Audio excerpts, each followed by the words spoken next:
Good afternoon, everyone. Let's get it started.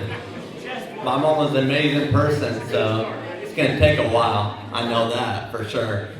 I'll keep it short. Yeah, right. My mom was the best mom. Husband, friend, and daughter anyone could ask for. I miss her so much. I could do anything to get her back. It's still so surreal. It sucks. I try not to think about it. I mean, she was everything to me. Growing up, she did everything she could to make my life the best. Spoiled me, but taught me what hard work does and gets you. She worked 2 jobs at times. She did a paper route at night with her real job. And early morning, her and my dad, sometimes without my dad, they would do their own thing. They would get up at midnight, 1 o'clock. They would fill their cars with papers to the top. She had a little Nissan Sentra, little red Sentra. Yeah, little red one. You would close the passenger door. The seat belts would go. She would recline them back completely, and she'd fill it up. The back, the front, all that. There would be just me right here. And my mom would fling them out the door, out the window. Boom. I'm like, how'd she get that strength?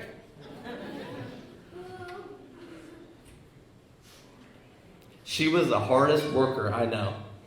That's where I got it from. Totally.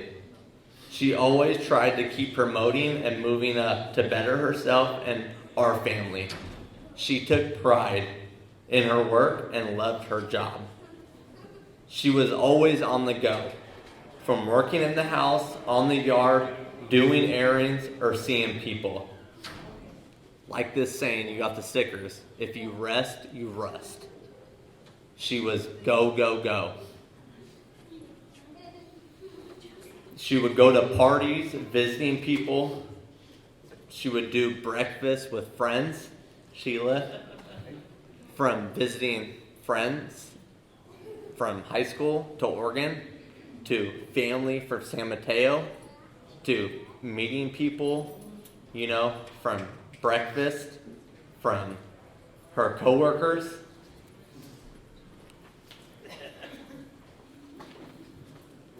Open door policy. Always. It's not a big deal. Family, right here. She took pride in her work and she loved her job. If she wasn't doing work, she was doing housework, yard work, visiting people, washing cars. She said, if your car was washed, it always felt better. If you washed your car, tell me how much better it felt. I would bring my truck over when I bought it.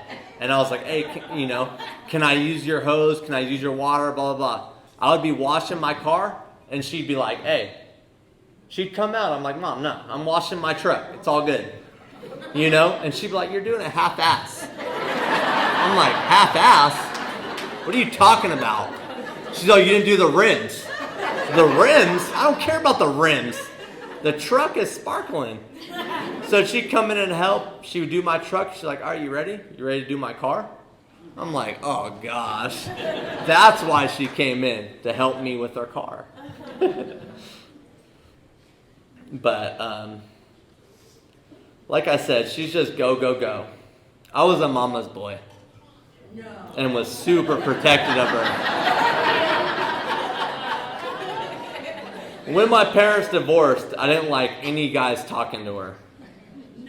I'd get super mad. I was like 11, 12, girls mature faster than guys. My mom was beautiful, so she'd get hit on all the time. All the time. In Merced, and I've chased guys out No joke. I've chased guys out on the golf course. I was starting to learn golf when I was a teenager. My grandpa taught me golf. And my mom would take me out on the driving range, and we'd hit balls. Well, that ain't a single woman go to the driving range. Hey, that's where you need to go if you're single. I would chase dudes out with golf clubs, about to whack them. I've done it. But you know, when she took the job at Wachovia in Roseville, she met Edward, and I didn't like it, but I wanted her. I didn't like a lot of her boyfriends, straight up. They didn't last long. I mean, it is what it is. My mom was beautiful. She was trying to find the right one. And she did.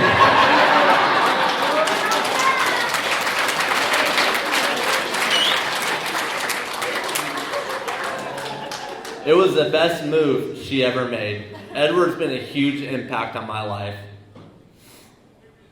growing me into the man that I am today. He's been through my highs and lows, and thanks, Edward, for everything. Everything.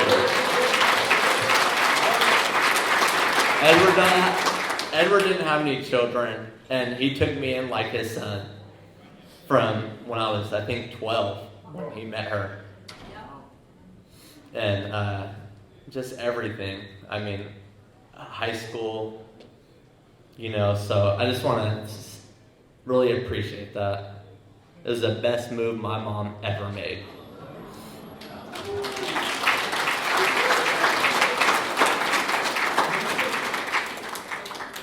So when she met him, I was in middle school, and my buddy's mom lived in Antelope, and she worked in Richmond. I didn't have my license, and my parents would pay her to take me to school and pick me up and take them home. So my parents would meet her, and she lived in Antelope. She worked in Richmond at the refinery. My parents paid her good money to meet up off the Chevron McDonald's, I think. Yeah, off Antelope, would drop me off to work to Roseville and drop me off to school to, I think, Vacapina and Woolsey Wood. And then after school, on our way home from Richmond, would pick me up to take me to their house. Just amazing. Just shows you, Peggy, yeah. Chris Frakes' mom. Big help. So then when I got my license, she gave me money to have fun and do things with friends and for food. Just would throw me cash. She'd call me every morning to wake me up for school. Didn't matter. Hey, you up? Yeah. I didn't know what I wanted to do after high school. So she urged me to move up to SAC with her and Edward. Best choice I ever made. Period. I knew she'd get my head on straight. I was scared of my mom, and I didn't want to disappoint her. Ever. Ever. It took me over a year to admit, a couple years probably, that I smoked weed.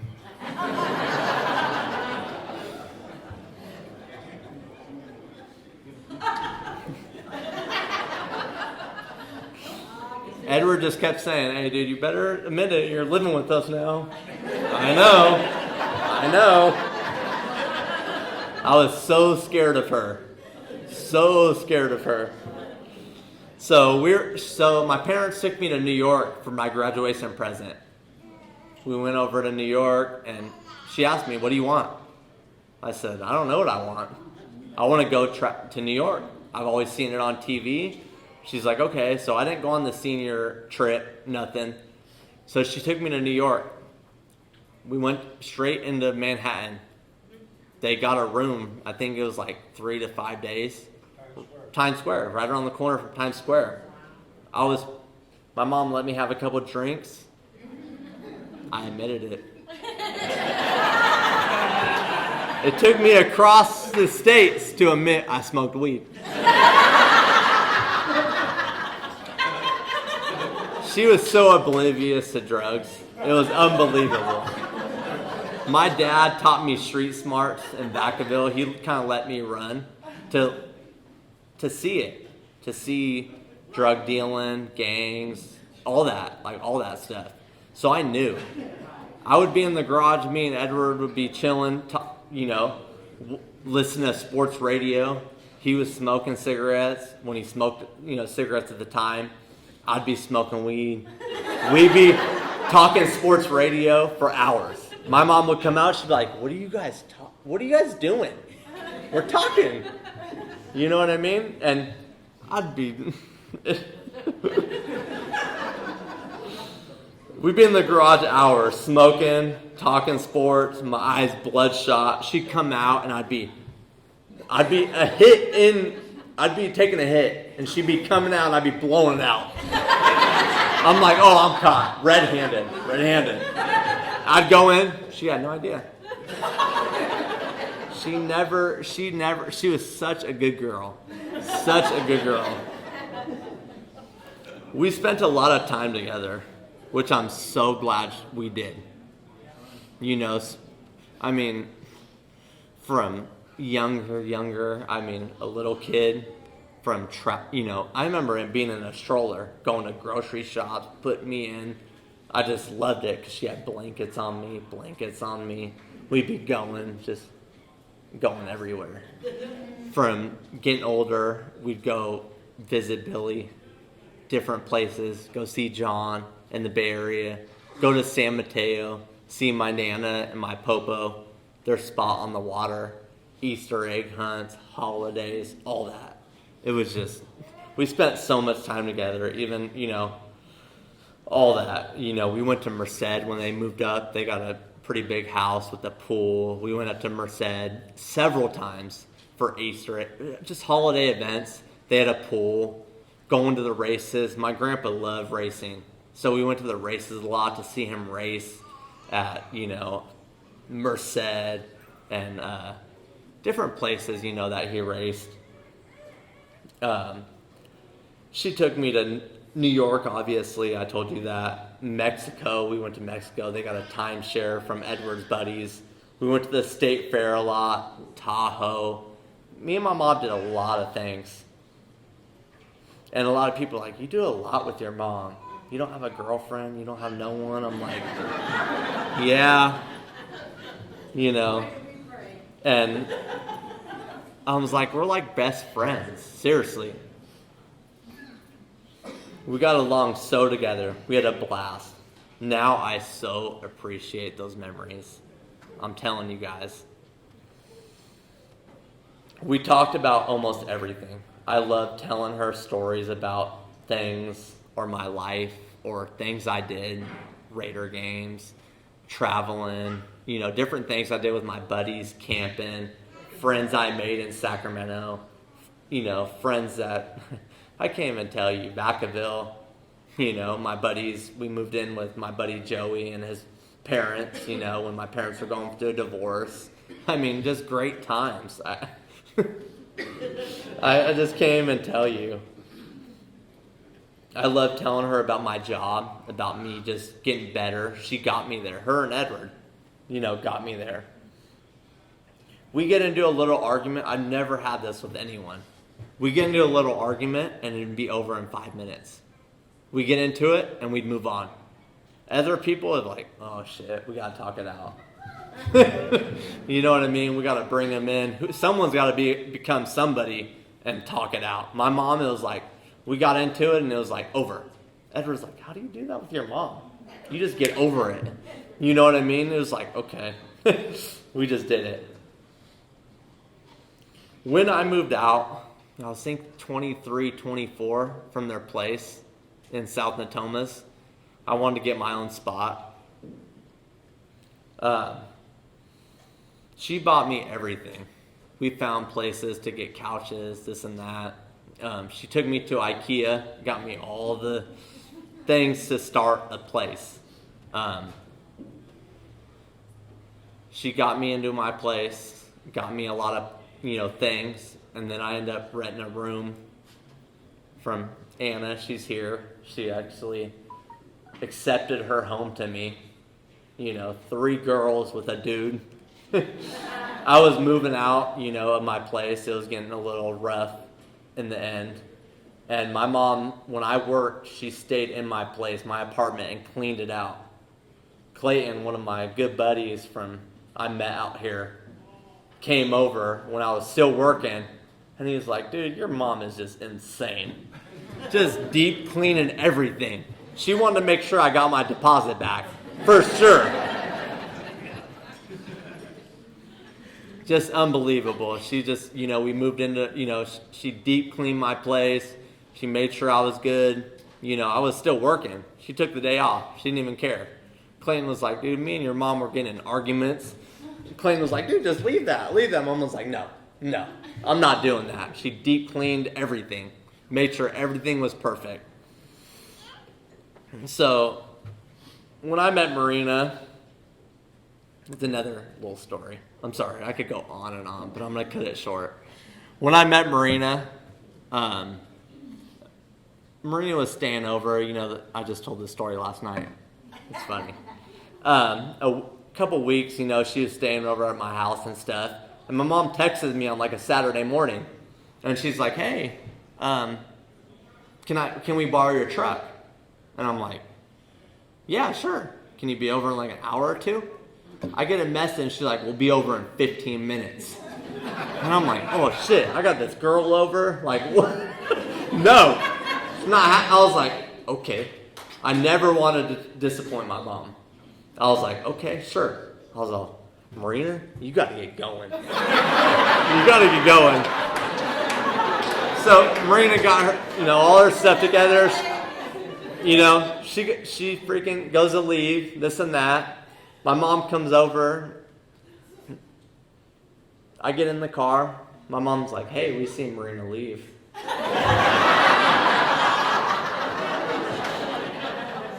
I was like, what? I know. I told you, I tried telling you without telling you that a girl was over. She's like, it wasn't me, it was Edward. I was like, thanks, Edward.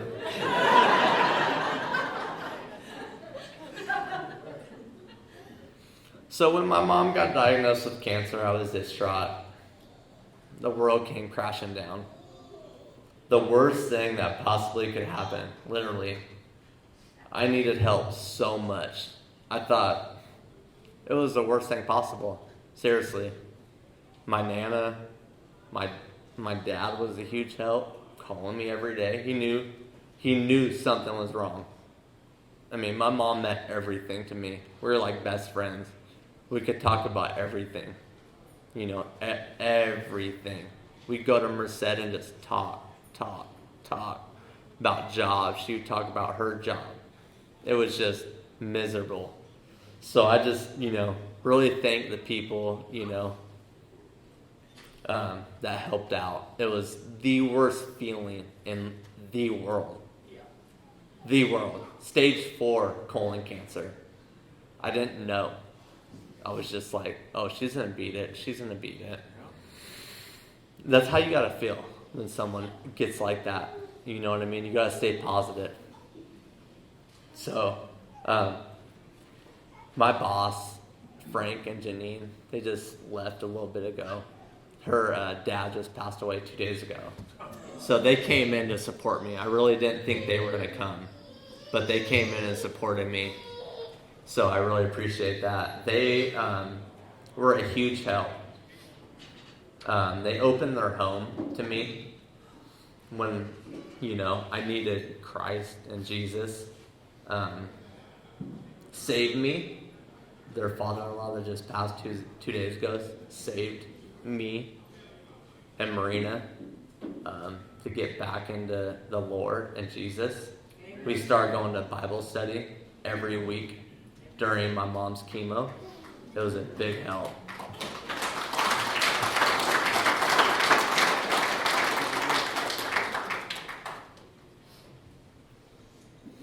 The next 15 months, she did chemo. Me and Marina were over there a lot. We tried to. Every weekend that we didn't have plans. I'm so glad I did. You just don't know.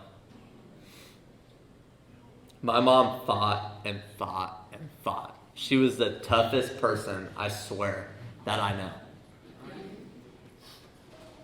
Every time she called for an update with her GI doctor, Dr. Guy, it was bad. Every time. I'm just like, is there anything positive? It was just unbelievable. It was miserable. I was looking for anything she could do to get rid of it. I would look up Google and be like, hey, Mom. I'd call her early in the morning. Hey, I think I could get rid of my liver and donate it to you.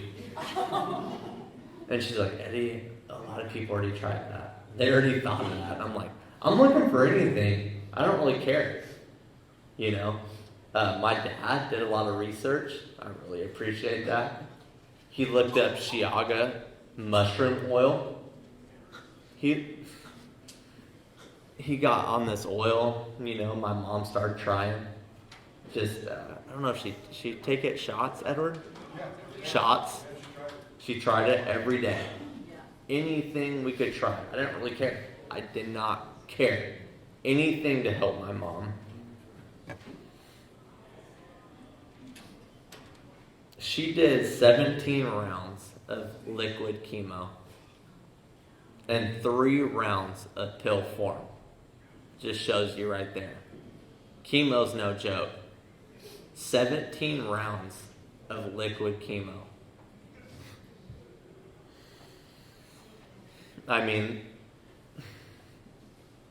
20 rounds total or more. She did that to be with you guys and me. If she didn't do that, she would have passed way before. It just spread.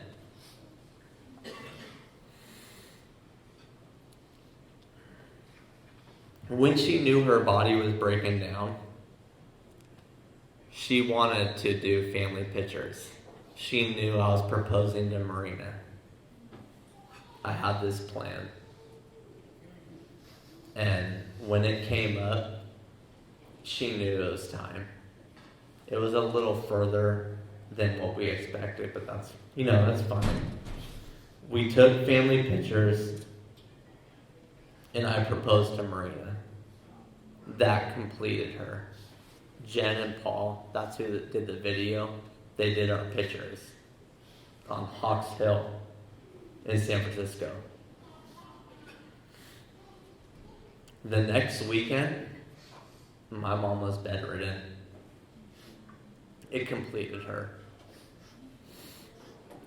It's pretty quick how it comes. I started seeing it the last couple weekends, in her. But she knew, she planned everything. It was absolutely pretty much beautiful. The last 5 days, she was still happy and loved everyone. She passed away literally with a smile on her face. I'm not kidding. Anyone that came over to see her, I really appreciate it. A lot of people didn't know. We just had an open door policy on our house. But when she passed away that day, that Wednesday morning, we were outside and we came back in. Her frown just went up. Smile.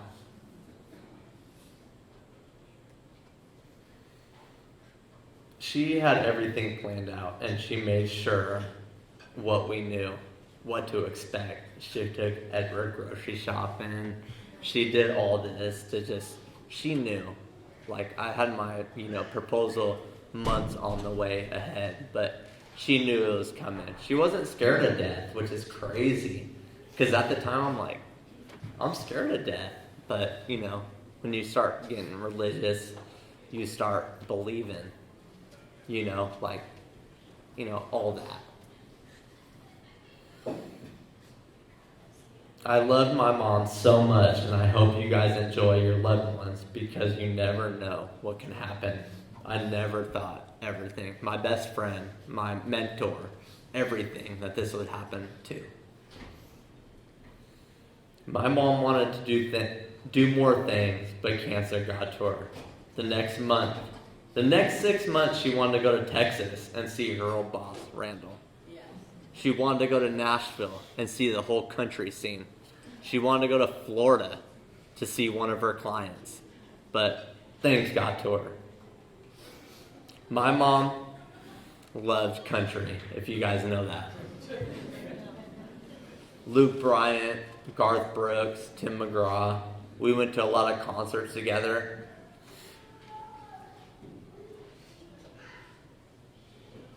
It just tells you enjoy life. You never know when it's your time. Seriously. My mom didn't even get to retire. Just shows you. She busted her ass. Straight up. Promoting. Doing the best. She loved her job. Straight loved it. When the day Edward called me and said, hey, your mom's gone, it's not good. You need to come over. I came over. Hospice came over. My mom was on the, I could tell when she was eating dinner, she couldn't even hold a spoon. Her eyes were starting to turn, bad. She went to the couch. She was talking about some email. Come on, what are you talking about? Work? I was like, Mom, you love work. She's like, I love my job. She loved her job. She loved what she did. I know, it's hard to believe you love what you do. She was so mad she never collected a Social Security check. My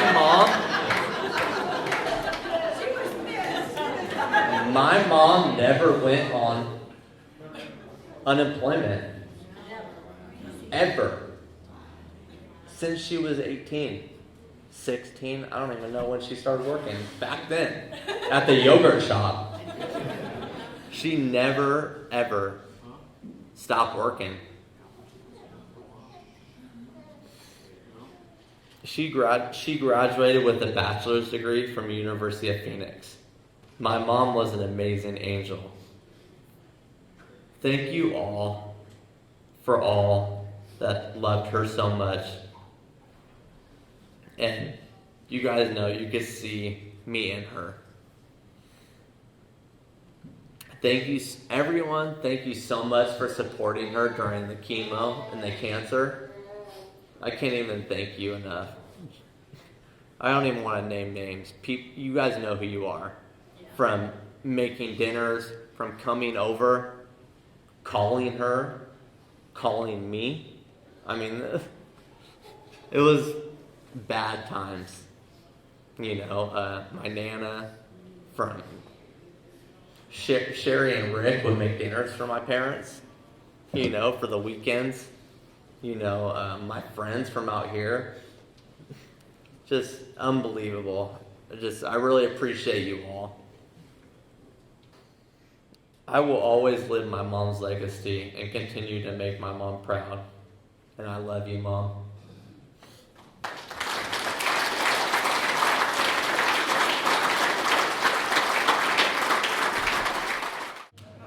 All right. We're going to have my Nana Susan come up. This is her daughter.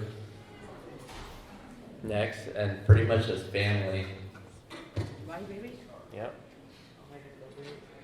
Do you need a booster? Almost. I needed that milk crate, right, Johnny?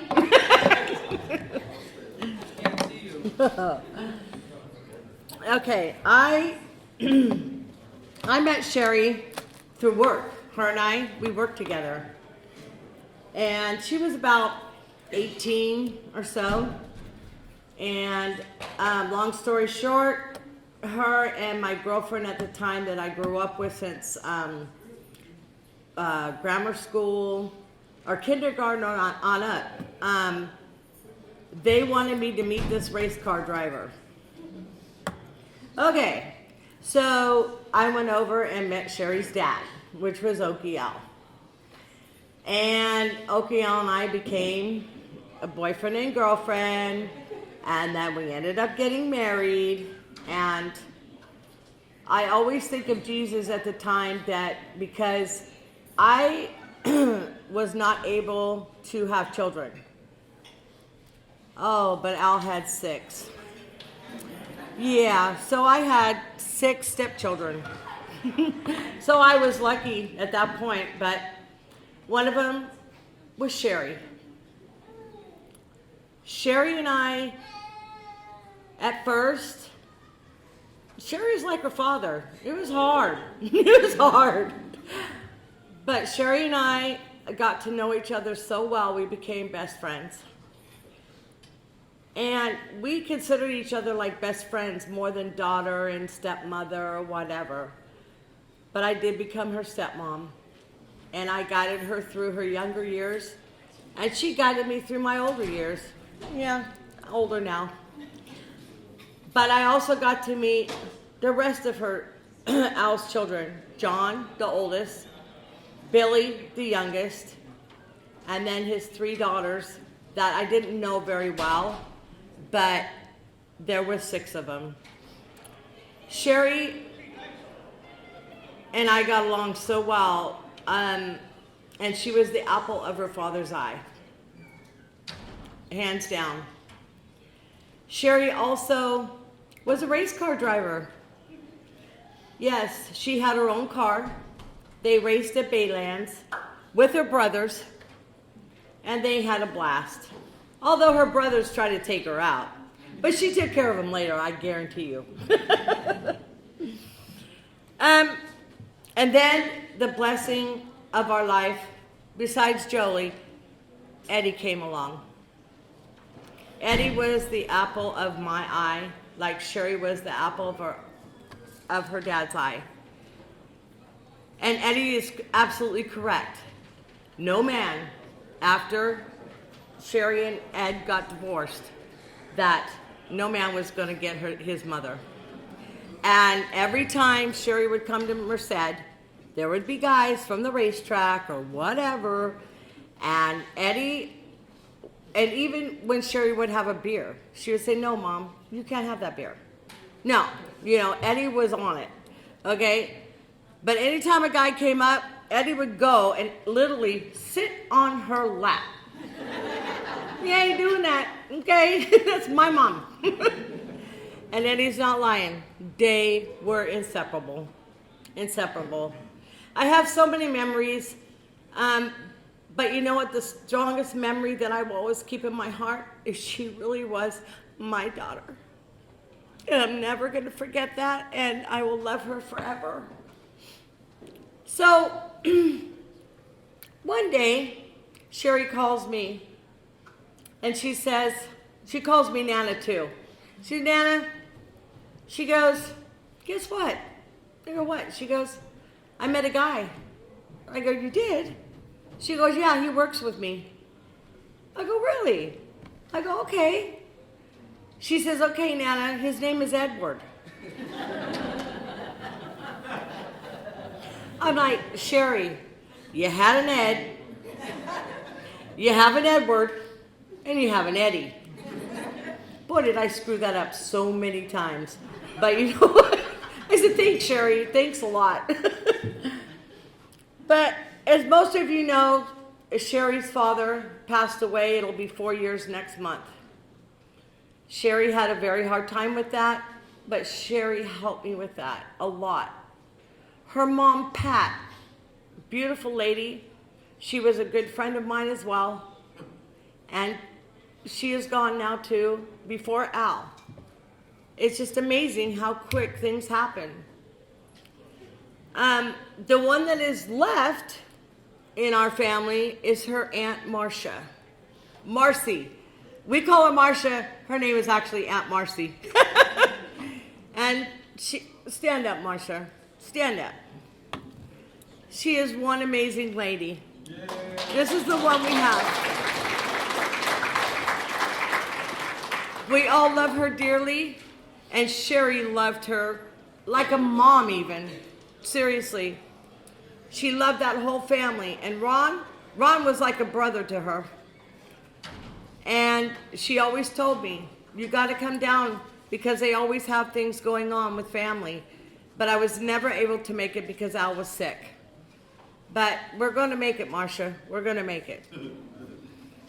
But anyway, so I just want to say, Edward, you are the light of your life, of your wife's life. She loved you dearly. And I'm so happy that you made her happy. I really am. So I have a surprise. Okay, I gotta wear George's glasses, so let's see if this works. Holy shit, you look good. Woo! I can't look out there. Okay, so my friend Patty, okay, she has been an Alabama fan forever. And I've been an Alabama fan with her as well. But she's been longer and she's one of the main fan club members. So this idea came into my head maybe a month ago. Because Patty could talk to Alabama and she would ask them, hey, will you take this person on stage? Will you take that person on stage in her family? Well, she did. She got me and her granddaughter up on stage with Alabama for our birthdays one year. It was awesome. Anyway, so a month or so ago, and granted, I'm getting older, I'm forgetful, but I remembered. Sherry loves Luke Bryan. Absolutely 100% love that guy, his looks, everything. Anyway, I reached out to his fan club. Huh?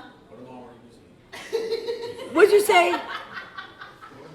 Luke Bryan sent a message. Yes. I made sure that it was Luke Bryan.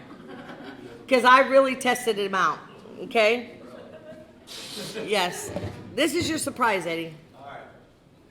Wishing you peace, comfort, courage, and lots of love at this time of sorrow. My heart goes out to you and your family at this difficult time. Wishing you the best and know you have my full support in every moment. I'm thinking of you and your family and sending caring thoughts your way to support your thoughts, sharing in your sadness as you remember Sherry, my loyal fan.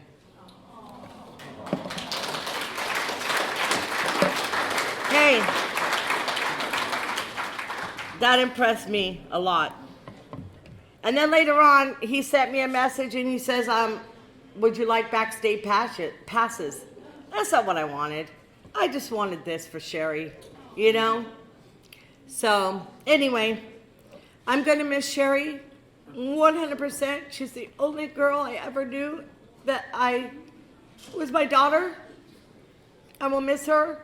I want to thank all of you for coming today because I know all of you, she has touched your hearts. All my friends from Merced, Lisa from Oregon, the family from San Mateo.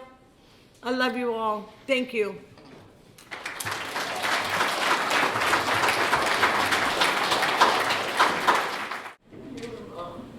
I just want to say, everybody will have a memory of her in your heart forever. It's been really hard for me.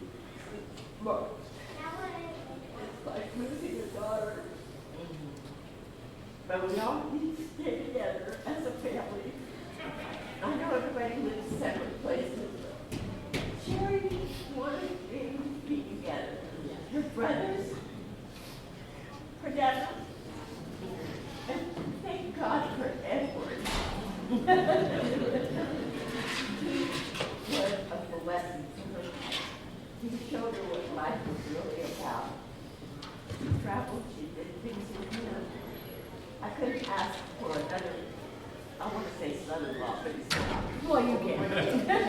You're entitled. Talk to her every day, almost. I still haven't realized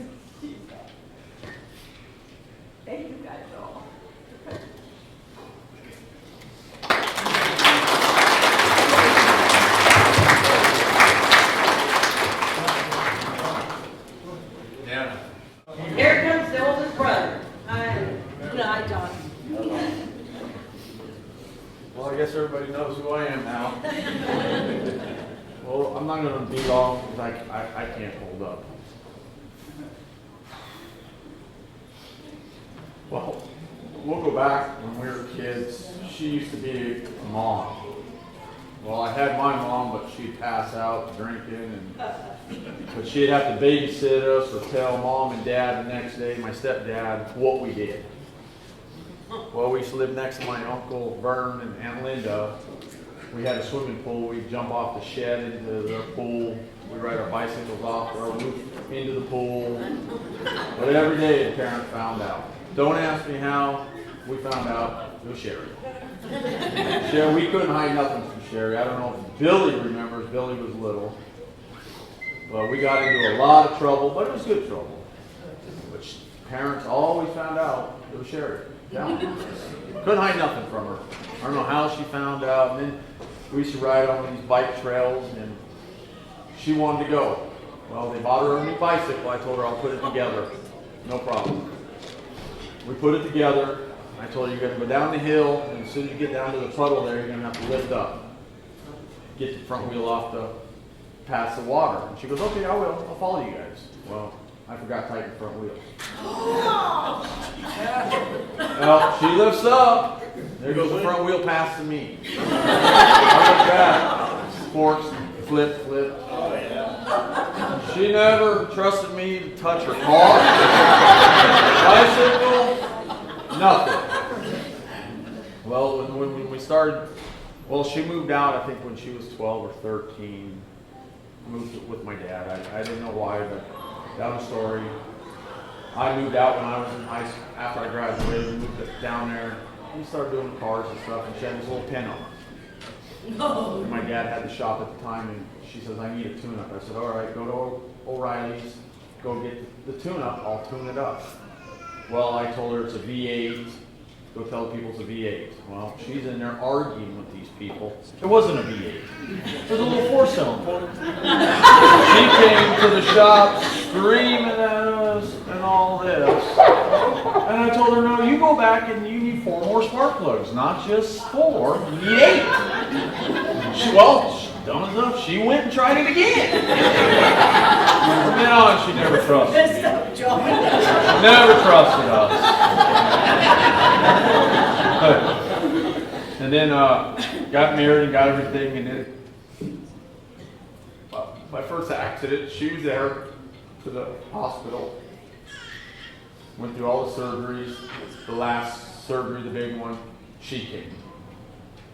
And then down the years, we had a falling out and everything. But when she called, told me she was sick, I told her, no, you'll be all right. You're going to outlive me. You're going to outlive all of us. Why you, not me? Why? I've had 21 surgeries. She had it.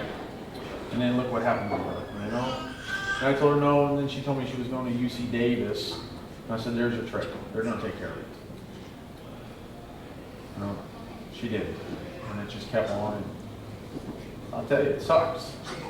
I thought I would go, or whoever would go next, or I thought she'd outlive all of us sitting in here, because she was that way. But yeah, I'm going to miss her, I'll tell you. It's hard. It really is to lose, family.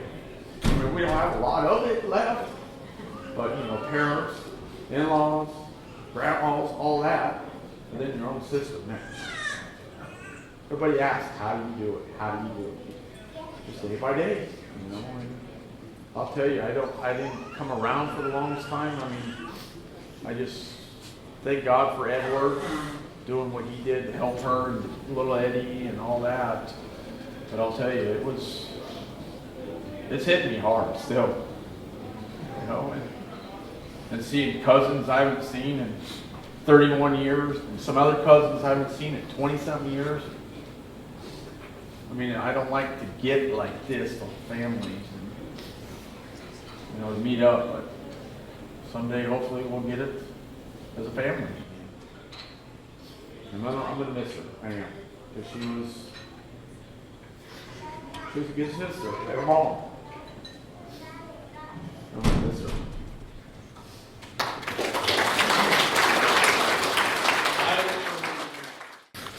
So a few people who weren't able to come today to visit with us and share Sherry's celebration sent letters or wrote words that I'm going to try to read.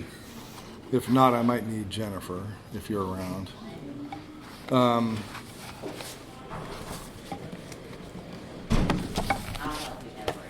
not totally prepared here, but I gave her a card way back when. It was, you guys have probably seen this, back in the day. She was born in 1969, if you guys don't know that. It's just interesting, some of the prices of things way back when in 1969, if you think about how long ago that was. Not quite as interesting as I thought it would be, though.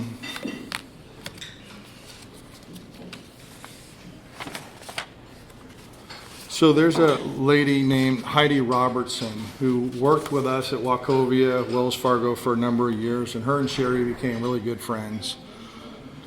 Heidi's got a situation where she's going through a battle her own self and was not able to come today, but she was so kind. She is the lady who gave us the leis to the family and to Sherry's urn there.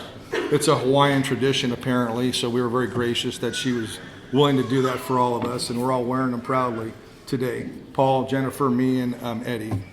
Very kind to Heidi. So she wrote a card to Sherry. I thought that was kind of interesting. She just mailed it, and then she sent some words I haven't looked at yet, but I'm going to try to read it. So in any event, the card says, people come into our lives for all sort of reasons. Some teach us life lessons we never forget. Some nurture us, help us become better people, and become better people. Some simply love us with all their hearts. Then there are people like you who do all those things and more. And she writes, Sherry, this says it all about you. Wish you were here for me to give it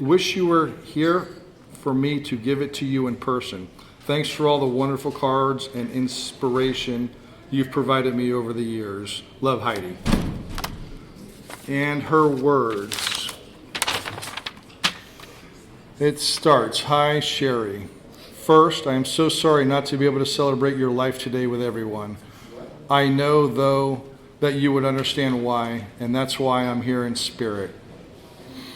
I so miss you. I think about you every day and how amazingly well you handled the challenges you faced over the last year of your life. You inspired us all, and in spite of your own struggles and pain, your focus was always on making sure everyone else was cared for. You wouldn't have it any other way. So true. I'm so very thankful for your friendship and love. I still can't quite believe we won't have any more breakfasts together at Early Toast, where we always continued our conversations exactly where we left off. I know you have a special place watching over us from above, and that gives me comfort. I hope to see you again one day and to tell you all about our new dogs too. Yeah. You would love them. She did. She picked up 2 rescue dogs, little cute ones, so we're real happy for her there. She loved our dogs. One last thing to ask of you, please. The Giants really need your help in the second half of the season so that they can take the National League West back from the Dodgers. And David Valera, sorry he's not here today, but he's our Dodger fan from LA. From work, that is. You know how important that is. Maybe sprinkle a little baseball dust. Take good care of you now, Sherry. You are loved more than you can imagine, and I am honored that our paths crossed and to have you in my life. Love to you always, Heidi.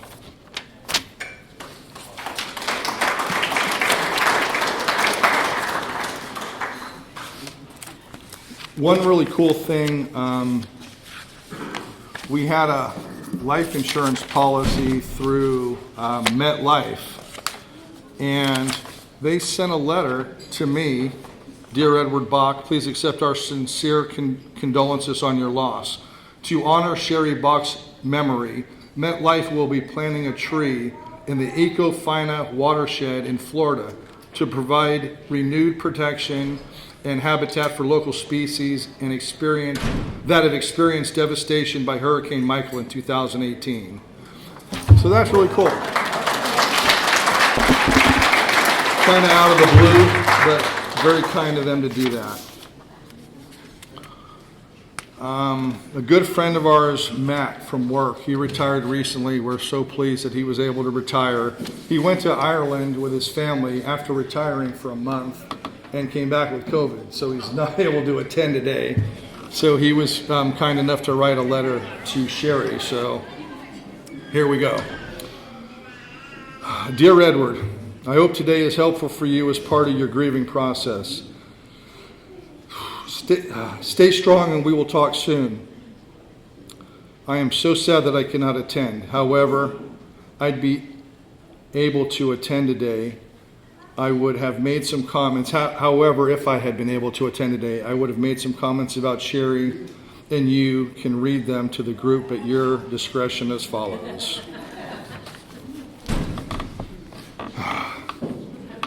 Brief words do not do justice to all the years of being in the trenches with Sherry and Edward. There are so many good memories and a tremendous amount of time spent working with Sherry and Edward through the years. It is impossible to capture all the thoughts, experiences, and stories I would like to mention. I miss Sherry so much and still think of her every day. I think about how Sherry fiercely battled cancer and the way she fought that battle with such strength and determination. She became an indelible inspiration for me and others every day. I admit that I struggled to get through my job in the last year at Wells Fargo, as I did not have the proper work area at home and always loathed doing work at home. However, talking often with Sherry about her health issues and what she was going through with her cancer treatment gave me perspective on my daily issues, or that my daily issues were very petty in comparison. Sherry's inspiration helped motivate me through the daily grind of working at home. If I didn't feel like working on a particular day, I merely thought of Sherry and was instantly motivated. And to you, Edward, having been the caregiver for my grandfather during his battle with brain cancer, and therefore having some understanding of the emotions and caring for a loved one with cancer, my heart is always with you as you walk with Sherry through her fight.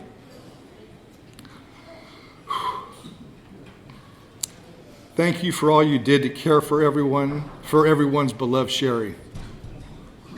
Working for so many years in the cube right next to Sherry was so helpful to me in my career, as she was a wealth of institutional knowledge.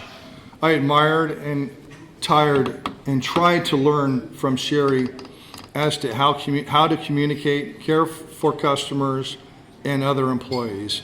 Sherry was an absolute heart of gold for her friends, co-workers, customers, and most of all, her beloved family. Rest in peace, my friend. You will never be forgotten. You will continue to inspire me and others. You will always be loved in our thoughts and memories. Matt Sullivan.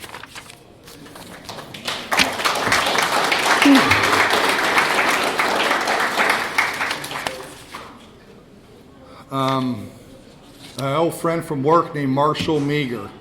You guys all know him. He worked in RETEC doing appraisals for us, at least for the company people know him. Marshall Meager recently moved to Utah, so he's not here in the area to come to visit us today. He lived in Citrus Heights, as you guys all know. He was a little bit disheartened about all this, so he just said a couple words. He moved to a town called Harriman, Utah. He's got friends, family there, so it sounds like a great move for Marshall. And if you guys don't know Marshall, the family was number one for Marshall Meager for sure. He just said, you and Sherry were among the most thoughtful and kind people I've ever met, always considerate of others. Sherry was a great cook and had a most wonderful sense of humor. Tears come to my eyes just thinking about your loss. My prayers and thoughts are with you. Super guy.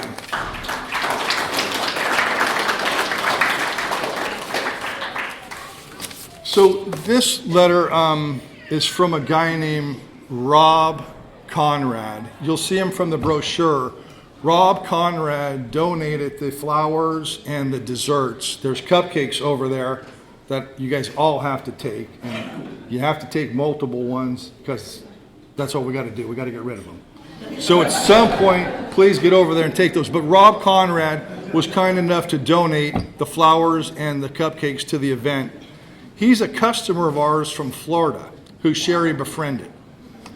It's kind of an odd story, and I don't want to get into too much about this because I got a lot of work people here. But in any event, this guy was really taken by Sherry and the workout that she offered this guy. He wasn't a deadbeat. He just needed a little bit of time, and she gave him the time and support. And he turned out to be an amazing friend. He really is a wonderful man. Him and his wife Debbie are in Miami. They own an optical business, and he's a CEO of a company that does airplane motor or aircraft motor maintenance. So he's a high roller dude, CEO, has a side business, and just loves Sherry. It's an amazing scenario. So beyond the thankfulness of him providing all those things for us here today, he says, Edward, that's his wife, Debbie and I thank you again for all your kindness. As you know, I became close to Sherry when I had to reconstruct the loan. She was always kind and never made me feel like a deadbeat customer and went beyond checking in to see how we were doing. Once after the hurricane hit the Miami area and work dropped for a couple of weeks, she called me unsolicited and asked, would it help me if I gave you a couple months off of payments? That was way apart from the bankers that I had dealt with in the past. And you carrying on that cross-country friendship means a lot, and I hope we will continue to stay friends or stay in each other's lives. You asked if I wanted to pass along any words for Sherry's memorial, for which I share below. He says, everyone is taking time out of their busy schedules to celebrate Sherry's life this special day. Unfortunately, I'm not able to make it due to Sherry. Yep, it's her fault. I became to know Sherry at Wells Fargo, sharing with me that she was assigned my case to see if she could help out. Here I was having difficulties making loan payments, and she calls and says she wants to help me. Sherry shattered the banker profile. Like a good therapist, she asked about the business and what was going right and what was going wrong. My circumstances was I had a couple of bad partners, and even after I considered good enough to roll back into a normal account, she kept my account. Okay, so he bought a business, the managers running it were embezzling money from him. He didn't know this until an employee kind of finked on the person because they were scared. So that's when Sherry bought into the story that the guy wasn't a deadbeat and totally gave him every opportunity to fix things. And it was a completely good story. He was a wonderful man and has a wonderful business. Bad partners, unfortunately. So she was going to lose his account. She ended up having it transferred to me. So I get to service Rob now going forward. So it kind of stays in the family, which has been really cool. He's a wonderful guy. Anyway, now if any of you were her manager, please don't be upset that she lobbied to have me out of the group. I really didn't take much of her time, and the time spent was dedicated at 1% authorizing her to debit my account and 99% of sharing her ups and downs and everything in between. Stuff like concerts we went to, good recommendations, and chocolate. Lots and lots of chocolate. I may join many of you who were so kindly touched by Sherry, for which I will forever be grateful. She was my pen pal that I always had so many happy times to hear from. To Edward and Eddie, Sherry was always so proud of you two. Thank you and thank you and thank you for making her world so wonderful and for your extraordinary care you gave her as she navigated her health difficulties. And Marina, you held such a special place for her because you made Eddie so happy, for which made Sherry so happy as well. Thank you, Marina. And thank you, Rob.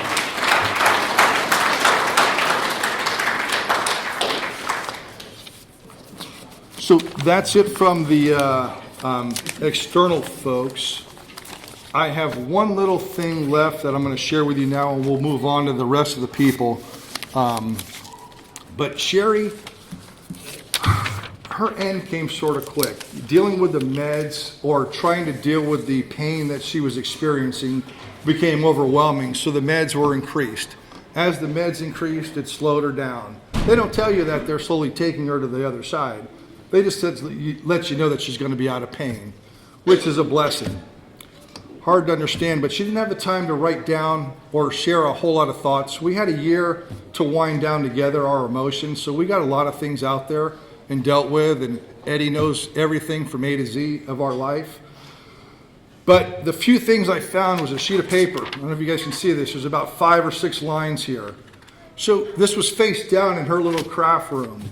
So she started to pen something, I guess for us, but she didn't get a whole lot of thoughts done. So in essence, what she says was, I got robbed of a lot of years. Life is not fair. I don't care what they say. Dreams, goals were shattered. Growing old with my honey. 30 years of working at Wells Fargo. Seeing Eddie get married and being a grandma. That's what mattered to Sherry. And that's all I got. So, thank you guys all for hearing this, for being here, for Sherry. We all know what a quality person she was. So amazing. I'm not going to wax on poetically about her. You guys all know that. But I do want to say thank you to Eddie and Marina. You guys were instrumental in making this happen. You know I love you, and I couldn't have done this without you. And I have an extended team who helped out. Also last night, you guys have all been supportive of everything we've been doing. Jennifer and Paul, you guys have been amazing. Just thank you guys, and thank you all for attending. And please keep the party going and share your words, please. Thank you.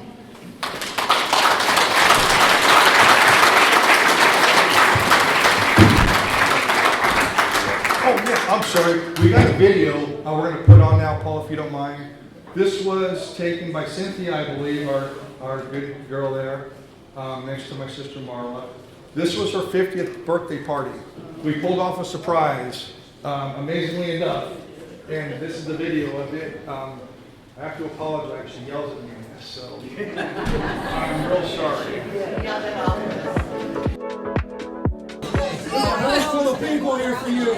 Get in the fucking house. Come on. Don't yell at me, it's my birthday. You have a Western turtle. Let's go, George Clooney. Oh my God. There's a house full of people here to say hello to you.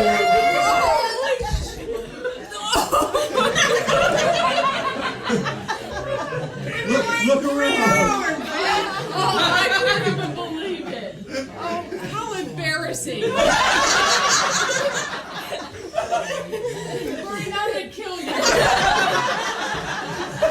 That's okay, we love you.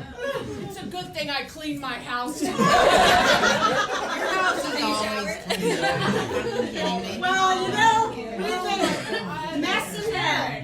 Holy shit. That's awesome. Clayton, goddammit. Hi, Tracy. Give your 50-year-old ass a heart attack. Oh my God, Marla. So now it's over to the family, friends, Team Bach. Please, anybody want to get up and say a word? Tell us a story. Tell my story, and it's very much appreciated. If you don't know, I've been crying the whole time over there, but I can honestly say I am Sherry. She instills a body, an energy, a feeling that is none like others. I can appreciate a person that would open their arms, open their mind. I'm so envious of Betty because my mom's a little crazy. And to be around Eddie and his mom and see that kind of dynamic is different. I don't have that. I see that with my other friends too, with their moms and stuff. I don't have that dynamic with my mom. And the whole time Eddie and Edward were saying it's like it's beautiful. And I got to experience that. I got to experience Sherry being open to my wife. We were young. We were coming to Thanksgiving and Easter together, and where my wife is to have a family to show their affection, to show their love. And if you would describe Sherry, you would describe her as those two things. It's affection, love, understanding. I'm so grateful to be holding my daughter and knowing that my daughter got to see Sherry. I think Sherry met my daughter before my mom did. And that means something to me. Sherry is great. She's simple, she's honest, and she's true. I'm not going to take up a lot of time because I just grabbed the mic in front of a lot of family. But I just want to let you know that as an outsider, as somebody coming into the family, as showing love and respect coming from nothing. I have no ties to this family. And I appreciate everything that Eddie has shown me. And if you want to see Sherry, you look at Eddie. That right there is a spitting image of mom. And we got to appreciate that. Because if you think that Sherry's gone, she's not. She's living within her son. So don't forget that. Okay, thank you.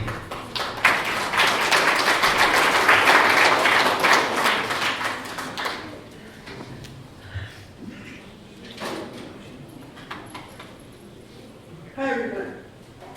I'm Marina's mom. And before Sherry passed away, I thanked her so much for her son. What an amazing young man she brought to this world. I would have never met Sherry if my daughter hadn't met Eddie. And I prayed so long for someone like Eddie. And I'm so blessed and so touched that my daughter was able to have a woman like Sherry in her life. My daughter loved Sherry so much, and Sherry loved her. And I loved the relationship that they had. And I always wanted her to have a mother-in-law that loved her and took her under her wing and loved her as her own. So I'm so grateful for the time that they had together. What an amazing woman she was. She welcomed me and my husband into her home with unconditional love. Told us that, we're family now, Kim, you're not getting rid of us. And she was like that, and I'm just so grateful for her hospitality and her love, and every time you would come over, she made you feel like you were the most important person in the room. She'd go around to everybody and just make you feel like you were so special. And that was one of the amazing things that I loved about her. I can honestly say I have never, ever met a woman in this world like Sherry. She was one of a kind. She was a blessing to my daughter, and she blessed me with an amazing future son-in-law. And I just love them all so much, and I loved her, and it's just amazing to stand here and see all the people's lives that she touched and all the amazing stories that you guys have to tell. So, thank you, Edward, for inviting us into your home and making us feel like family.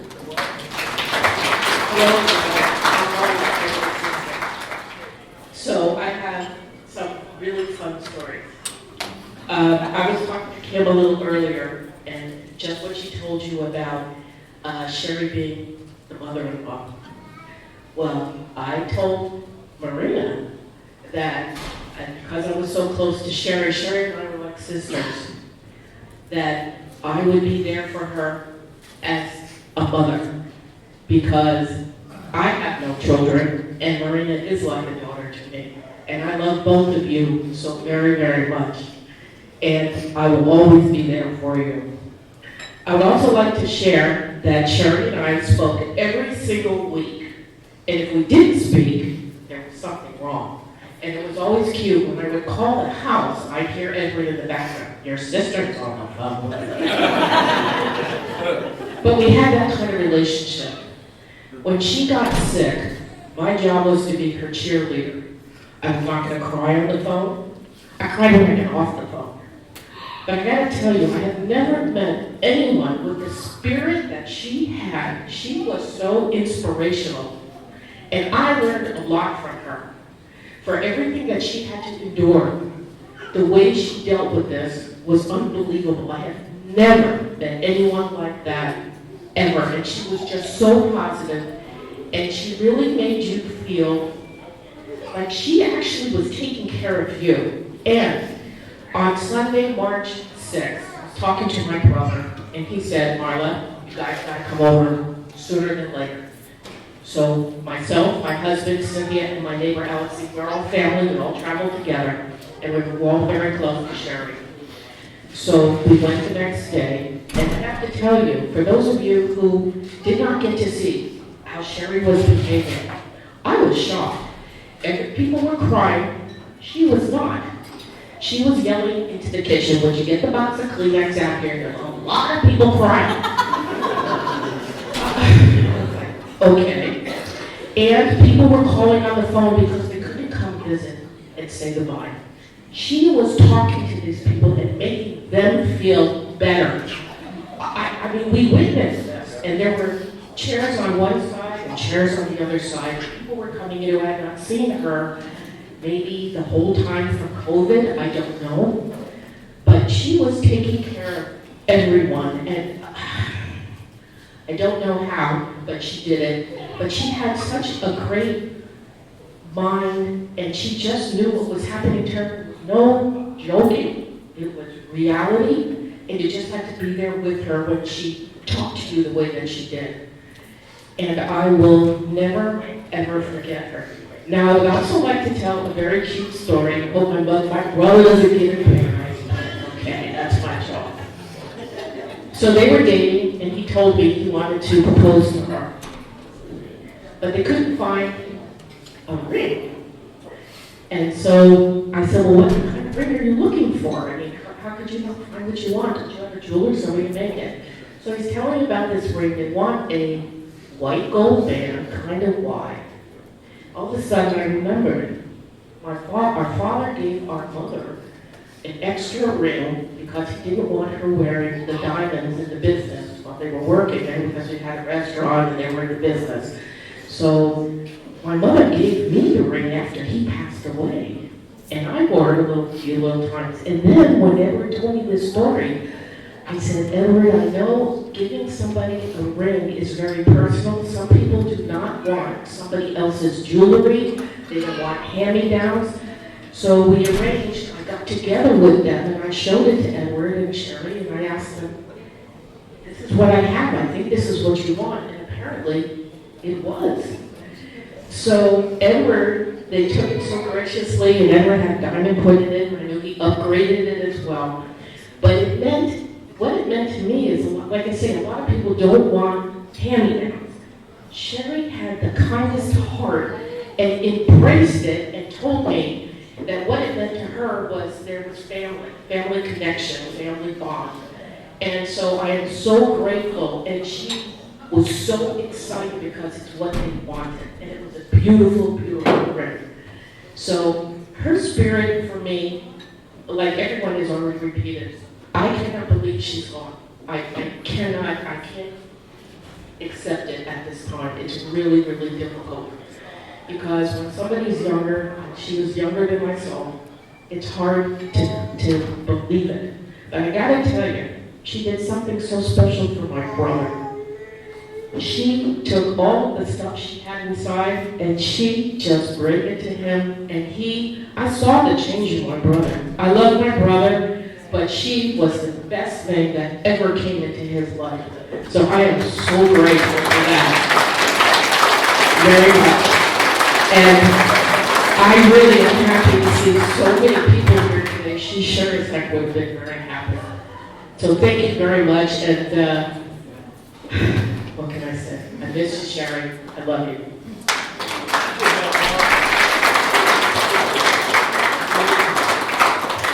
So, whoever, Hannah, you want to step up next, but I do want to take the time out for one quick second. Sheila Fitzgerald, are you still here? Thank you. Happy birthday, Sheila Fitzgerald. Please join me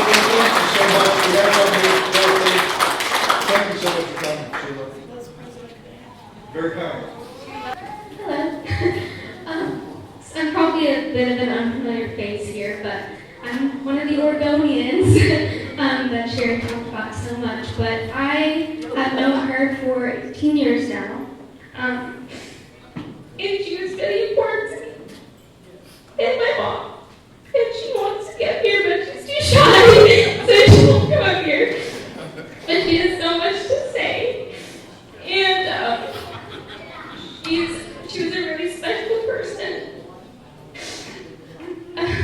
She came up every year. My mom, she was a single mom, best mom. And Sherry was like an aunt to me. She would come up and we'd be so excited. Me and my brother, we'd go play in the snow. And I remember Sherry was in our bathroom one time and I was like 5. And I came in and I was like, Sherry, what are you putting on your face? And she's like, well, it's makeup. And I was like, what's that? And I was like, God, it feels so loud on me. She's like, okay, but you can't tell your mom. And I was like, okay, I won't. And so she sat me down on my bed and she put mascara on. And then my mom comes in, she's like, what are you doing to my daughter? And she was like, oh heck, it's fine. And so we just had so many moments like that. And she was really just a special person. I'll never forget her. And my mom has known her since the 8th grade. She tells me these crazy, insane stories that they used to have was so much fun. And I hope that I will have just as much fun when I go off and I'm getting older. And I just always remember her memory. And she'll always be really important to me. And I think I'm speaking for my mom here too. I know she would say the same thing. Much more than me. I've only had 18 years with her, but she was truly family to me, even though I only got to see her once a year. But it made a big difference. And I know it made a big difference in my brother's life as well. He had special needs, and he loved her to death. And she always told this story. This is like the last story she told me. She was like, remember when we went to Disneyland, and we were in the middle of Disneyland, we were walking on the road, and Hayden, he just looks at me and he said, Sherry, I can't stop thinking of math. And Sherry's like, oh heck, why are you thinking of math? We're in Disneyland. And she just loved that story. She would tell it all the time. And I'll never forget it. I'll never forget it. But yeah, just wanted to say that. So.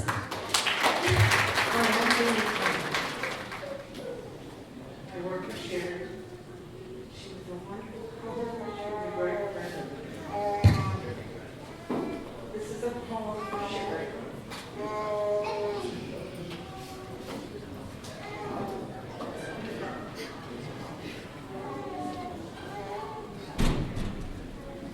The gardener came down at dawn at night.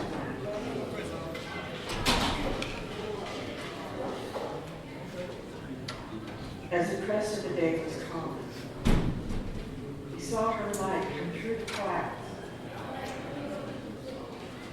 As she warmed the sky and she warmed her light smiled as it landed on the morning rose.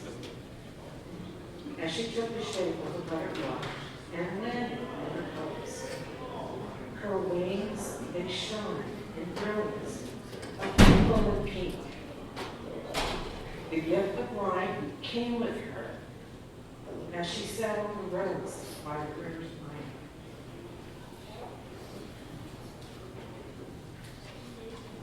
The gardener smiled at all the flowers that she touched and called to the butterfly that he loved so much. Come now, my child, your work in this garden is complete. You have shared your grace, your warmth, and sunshine with all that I see. The butterfly reached for the gardener's face and touched him oh so gently. And resting on his shoulder, they set their eyes to his face to be.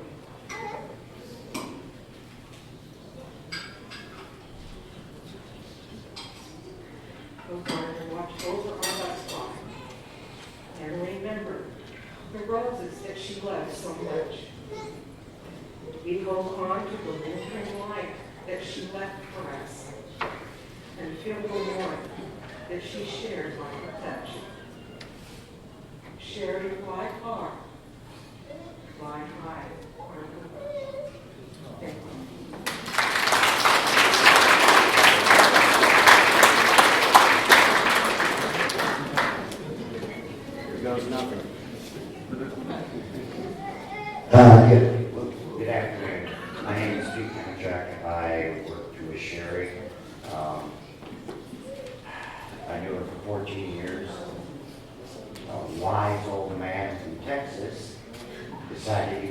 hire me for some reason. It was a close call. Yeah, I know, that's good.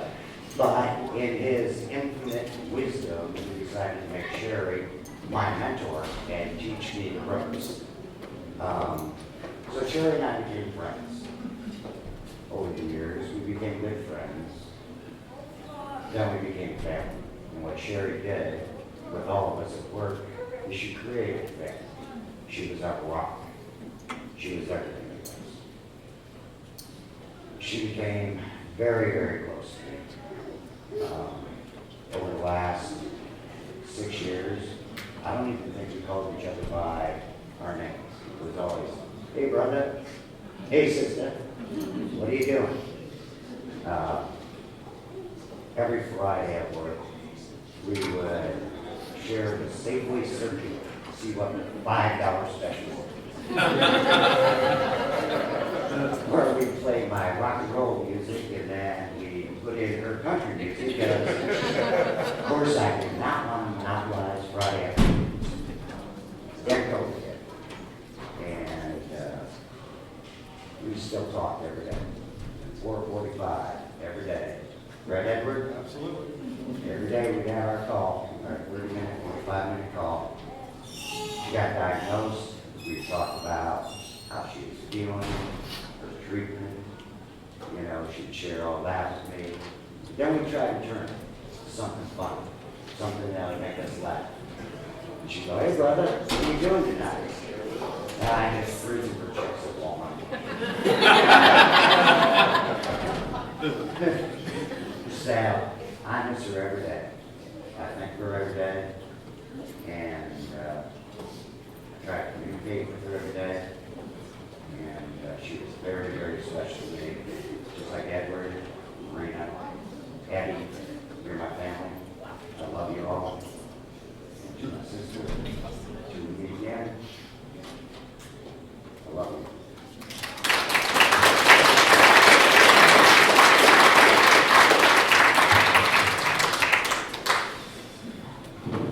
Hi, everybody. My name is Randall Barnett. I came all the way from Texas.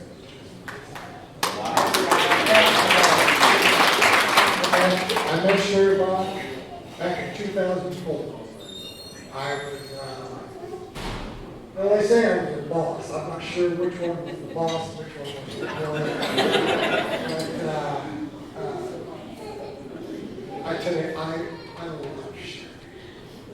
I grew to love her like a brother loves a sister, or a father loves a daughter.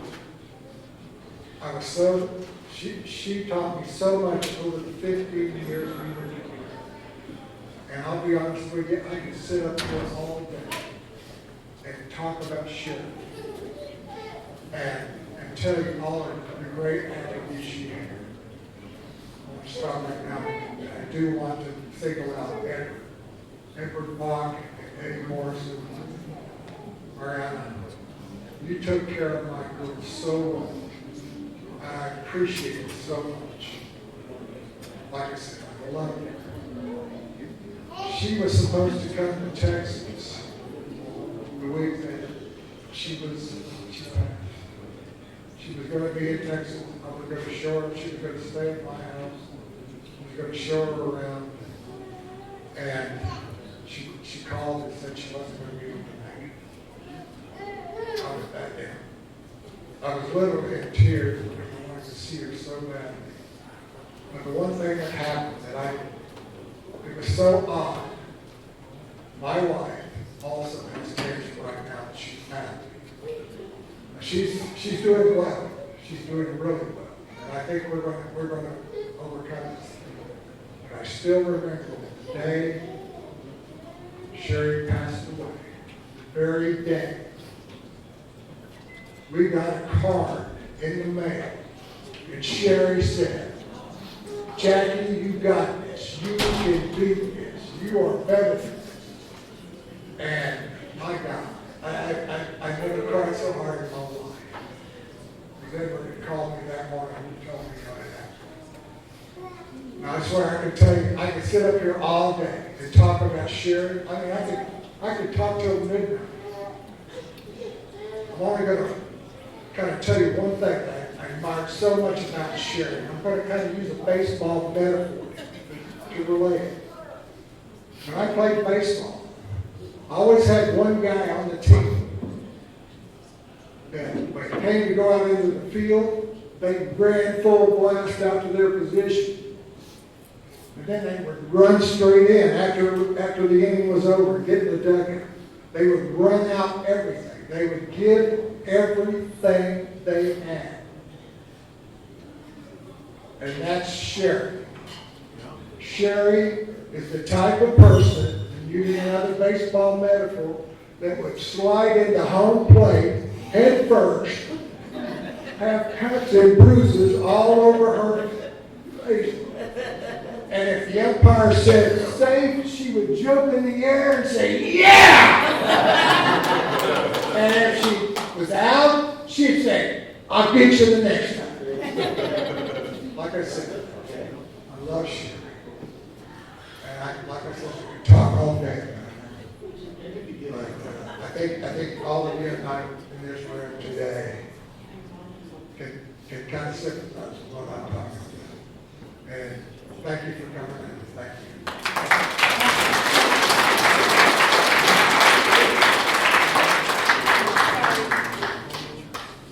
Hi, I'm Kathy. I'm Sherry's cousin.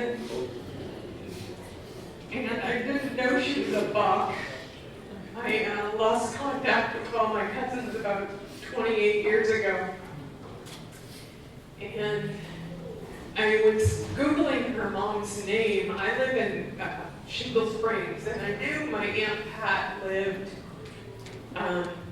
in Citrus Heights area because when I was a kid, we'd come up here. My mom and Pat were sisters. So I Googled Pat's name, and I got her obituary, and I had no idea that she had passed away. And I was reading the comments on her obituary and came across the name Sherry Bach, and I thought, no way. I've been looking for her for 25 years, and I had no idea she had gotten divorced and remarried.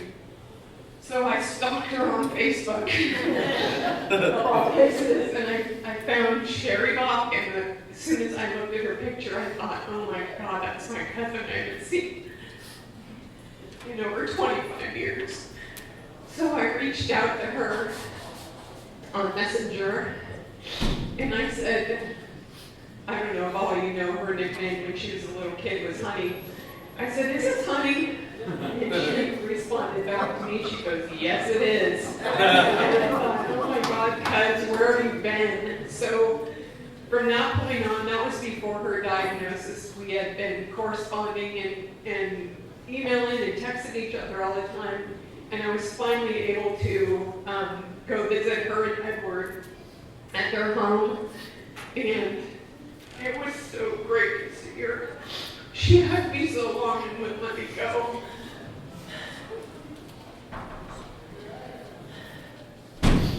She was an awesome person. She was an awesome cousin. We always had a great time. And I'm so glad to see John and Billy here today. I haven't seen them since 1997. So it's blown my mind that I'm actually here. And thank you, Edward, for welcoming me into your family. That's all I have to say. I'm just really, really happy to be here today. I'm so sad, but I'm so happy. Thank you.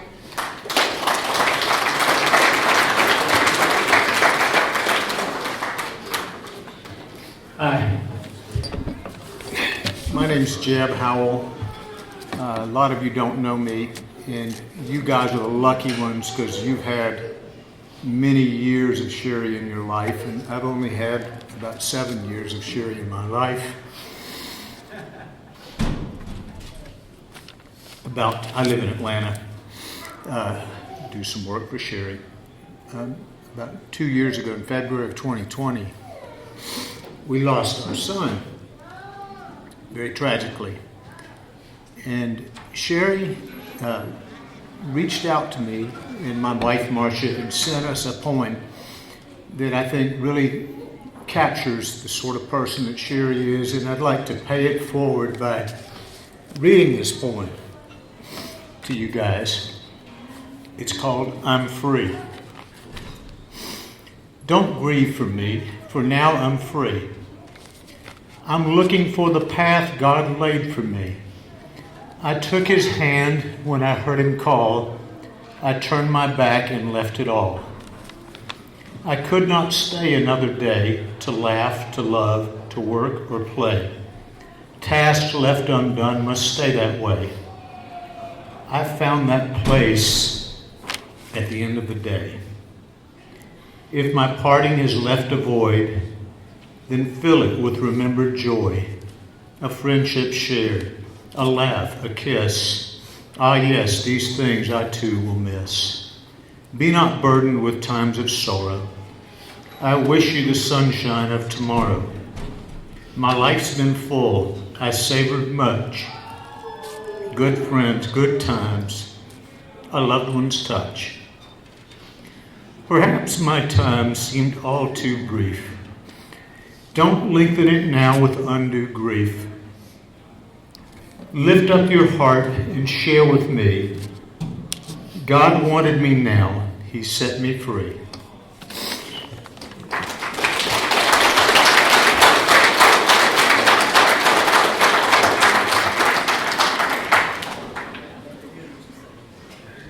Hi, I know some of you know me, but those of you who don't, my name is Andy Nalbandian, and I was fortunate enough to work with Sherry for 10 years and manage her for 4. And I'm man enough to admit that I was her second favorite manager, second to Randall. But you really couldn't ask for somebody to work as hard as Sherry did, to really every day show up and give 100%, and just the quality of individual she was really resonated with me and motivated me every day to come to work. Yeah, it's still unbelievable to me that she's gone. The team isn't the same. We all every day feel the loss.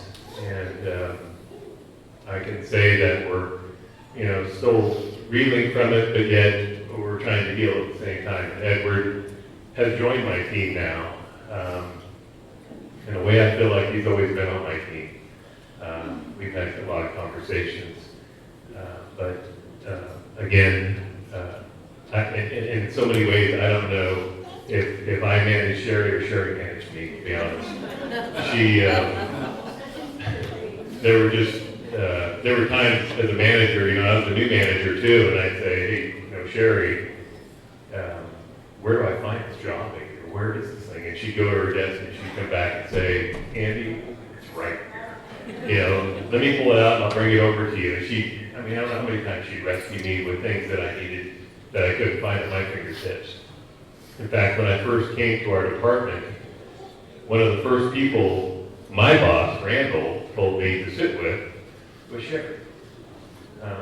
I didn't know much about the department I was working in at the time, but he says, sit with Sherry, she's very good, she's very patient, thank God for me, and she'll show you what you need to know. And I will always appreciate what Sherry did for me.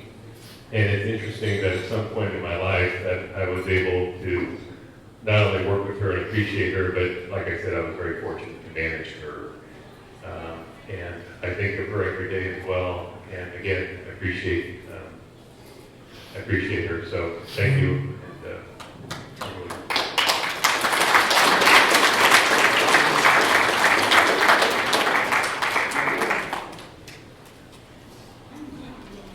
So my name is Kathy Hill, and I have the pleasure of having to work with this group of the Wells Fargo family for about 3 years. But when I became part of this Wells Fargo family, they were the Wachovia family. And I was a Wells Fargo employee for quite some time, And I wanted to be a loan specialist. And so I got this wonderful opportunity to go to 1620 Roseville Parkway to be a loan specialist. Well, I had no idea that, well, I knew that Wells Fargo had acquired Wachovia, and it was a little messy, for those of you that know. I had no idea that the loan specialist position that I had been hired for was into the formerly Wachovia family. It was not pretty. I was like, so as I said, I was proud to be, I was part of the Wells Fargo family. Well, I was like the black sheep that walked in, this Wells Fargo person coming into an environment where their friends that they had worked with for so long had been displaced, and people were still getting notices, and I walked into that. And so it wasn't comfortable.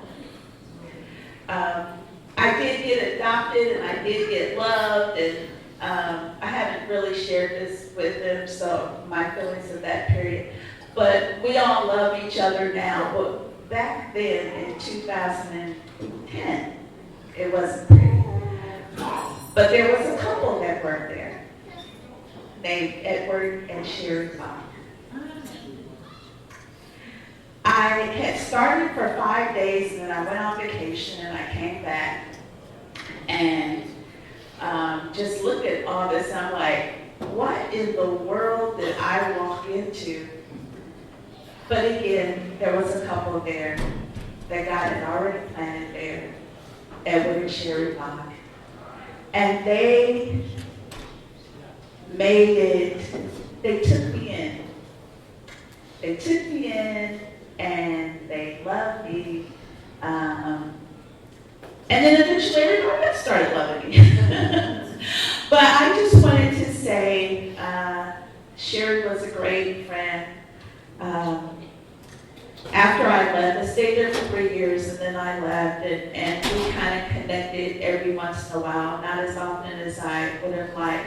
But I just really could not say thank you for making that, at least that initial period, just palatable, because I didn't want to go back. I was like, but as time went on, we all loved the family and appreciated the time that I spent there. But it was initially Sherry and Edward that made that time palatable for me, and for that I will be grateful. I was grateful that I got to visit last year. I am sad that I didn't make it back. But there will always be a place in my heart for Sherry. And I'm praying for you. Eddie, I don't think I see him now, but I got to know him through just all the time talking to Sherry. Marina, I don't know if you're still here, but I also got to know you just a few times that after you guys got together. So I just wanted to say thank you. I just wanted to say publicly say thank you. All right.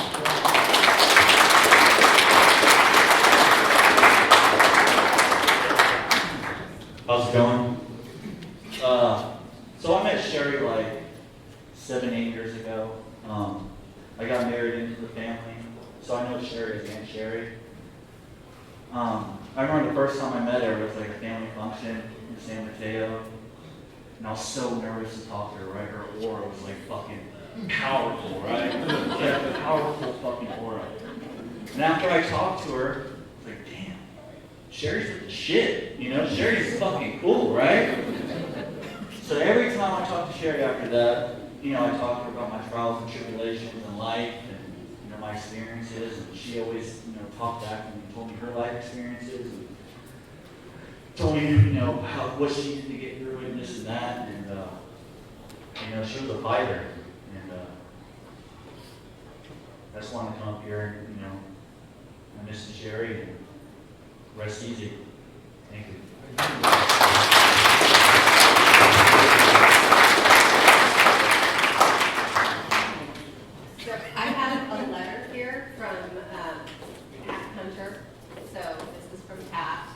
Dear Sherry, how I miss you.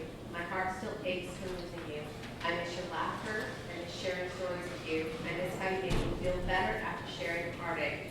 You were always so comforting and nurturing. You had such compassion for everyone. I loved sharing craft ideas with you. We had fun making things, and you always had tasty treats for me. The sun catchers you gave me fill my kitchen with rainbows, and I know you were thinking of me. Every morning I see those rainbows, and I say hello to you. It brings me a smile to my face. I ask over and over why it had to be you. Someone told me it was because God needed you for something special. I will not argue that, as you are an amazing person with an angelic soul. I know you are in a good place, and I know you are at peace. I had a dream of you one night. I asked you what heaven was like. You said it was absolutely magnificent. I will see you again, Sherry, and we'll make sun catchers to fill heaven with rainbows. Until then, my friend, I love you and miss you. Pat.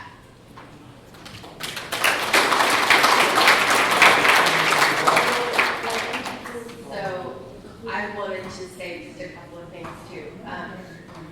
I was diagnosed, oh gosh, it's been 11 years ago with breast cancer. And I didn't share with many people, and I kind of had my own little nervous breakdown. And 3 months after I was diagnosed, my mom was diagnosed with terminal cancer. And Sherry was the first person who came to me. She brought me a little magnet that I took in my cubicle. I still have it to this day, and it said faith. And she was the person who came and acknowledged my pain and my hurt. It didn't give me that look of pity, you know, that you get when you're sick. And I can't express my appreciation for Sherry and who she was. And I will forever love her.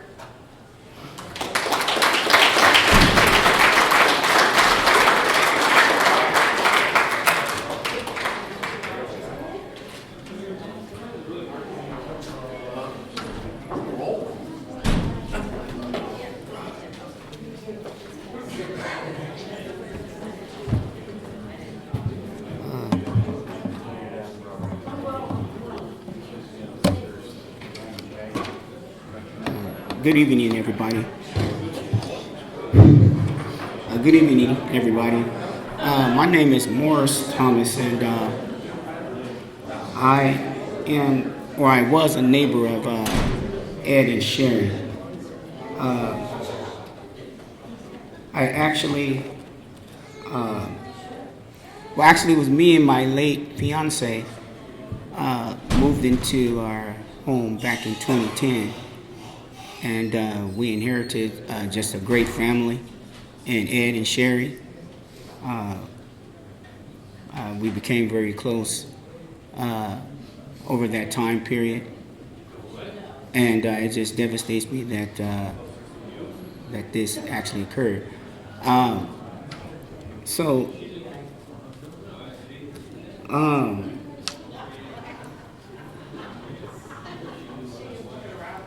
Sherry and Ed are incredible. You guys are incredible neighbors. You guys, when we first moved in, you guys were very welcoming and very cordial, and just educated us about the neighborhood and so forth. And you guys are just an example of just a product of a great family. I mean, I've never knew that you and Ed, that you weren't pretty much the biological father, can I properly say that? Or the nuclear, but I would have never known, man, because you guys were just that product. You guys were incredible. You had that solidarity, and that's just a testament of who you are. And I really appreciate you guys as for giving me that experience, for just basically, man, just you were just incredible in terms of just what you exemplified, and I really appreciate that. Well, anyhow, when they introduced themselves to me and my late fiance, Sherry and Ed knocked on the door, And Sherry has this sternness. I don't know what it was, but you know, she had like a stance, like, you know, like don't mess with me, you know, don't mess with me. But yet she had this infectious personality. She was just incredible. And my most impressionable or fondest memory of her is her gardening and whatnot. I mean, sometimes maybe around 10 o'clock in the morning, me and my fiance, would hear rocks and dirt hitting the fence, and that's Sherry. That's Sherry. Sherry would be out there doing her thing.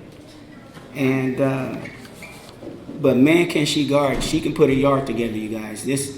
She was. I'm hearing that she was a hard worker. And it doesn't amaze me. She was an incredible landscaper. You guys, I don't know if you guys been to their house, but man, did she ever have a landscaping business? No? Because man, did she do a good job. Oh my goodness.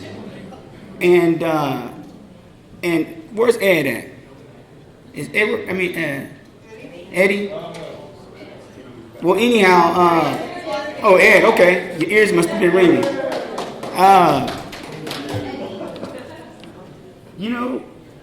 Sherry she was a very strong person, you guys. I tell you, she was incredible. And man, let me tell you, man, you got that, you had that aura, brother. You a strong man. Cause I would have been up here sobbing, man. I give it to you. You strong. And I can see Sherry in you, man. Like for real. Thank you. You know, and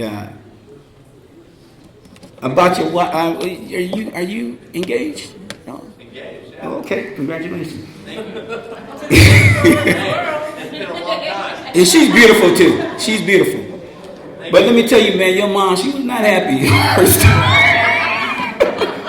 I'm talking initially. She was concerned, man. You know, the first time I remember, you was your girlfriend. When I was single? Yeah, when you were single, yeah.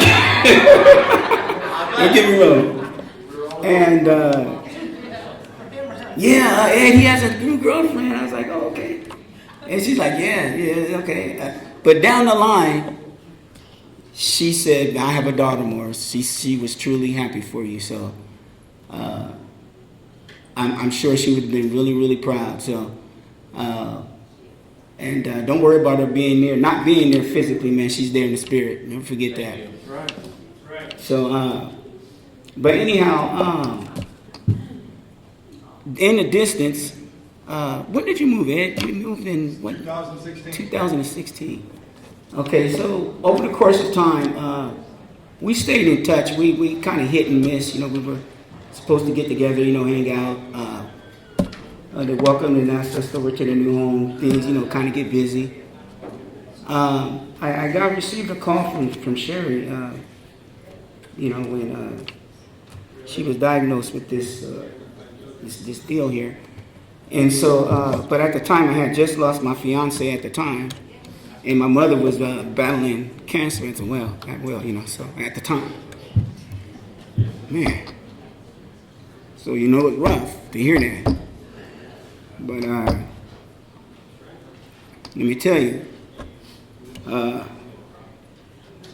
So that hit me really hard. So I called our pastor and, I asked Sherry, I don't know how it came about, but we were talking and she said, Morris, I've never really been a religious fanatic. Who wants to be a religious fanatic? But it's not about religion, it's about relationship. And so I called my pastor and asked her, that she can go over there and pray for her. And she did.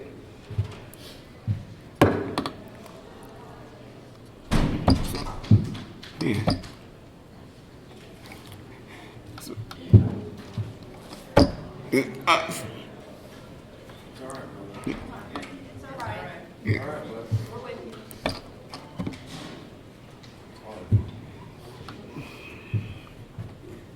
listen, man, I love everybody. So,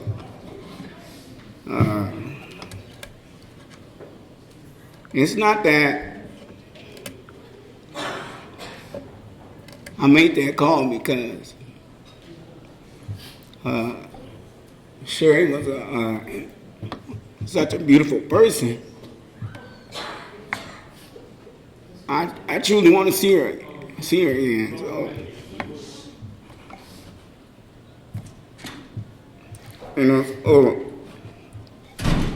I cling to my faith, and let me see here, and so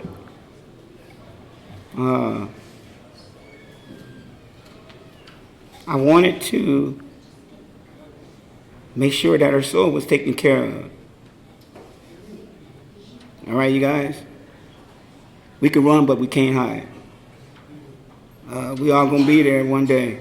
This I'm not. I don't want to. This is not a sermon. This is about Sherry. But I really want to make sure that she was taken. And by the way, congratulations on your salvation, Ed and Marina. Congratulations on that.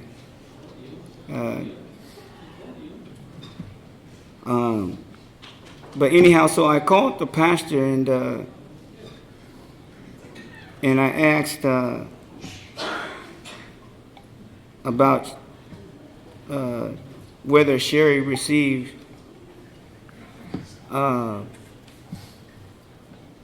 did she accept Christ as her Savior? And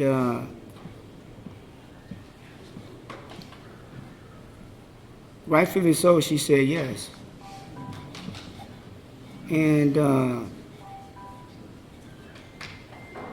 And so, can you recall that, Ed, at all? Is Ed here? Oh, no. Okay. So, hold on. Bear with me. Oh, my goodness. This is horrible. So, anyhow, Pastor Chris called and she told me that she actually did, and I believe it was on. I can't recall the day. It was maybe about a week before she went home to be with the Lord that she accepted Christ, and so. Give God the glory on that, and I pray that we will definitely see her again. And this is not the end, folks. She's reborn. She's a new spirit in heaven, and she will continue and live forever. And I'm just proud to have known her, and she accepted me. I guess I was more like I don't know. I would hope to say a nephew, maybe. Because she was like that, yeah. Because her and my fiance, they were really close, and she looked at my fiance like I think it was a little daughter. And so, they were really, really close. And like I said at the time, I was going through something, and so I didn't want to tell her at the time because I wanted her to remain strong, and despite her situation that she was going through. But I can tell you what, she never gave up. And I think her faith is that, she really believed that she was going to be healed. And not only that, it was love from family and friends and so forth. But that, listen, she was very strong. I went over there and she was like, Morris, I don't know how we came to this particular discussion, but she was like, no, I said, bitch, I bet you're getting a lot of visitors, Sherry. You don't know, Morris, I understand there's some, probably, family and friends that may not come over because they don't know how to react to the situation. And so I prayed, listen, I'm human. I'm like everybody else. I prayed before I went over and I'm like, Lord, how do I, okay. listen, they're my family. They're like family to me. The Lord said, be yourself. Be yourself. Be yourself. Go there and be yourself. But anyhow, I do, and back to that topic. And so Sherry said, you know what, Warren? She said, I love everybody, and I understand why I wouldn't get that type of visitation right now, but I do understand, and I love everybody. So, for anyone who didn't get a chance to go over and visit her during that time, she loves every one of you, and she perfectly understands why. But I'm sure she's here in the spirit, and she loved this outcome.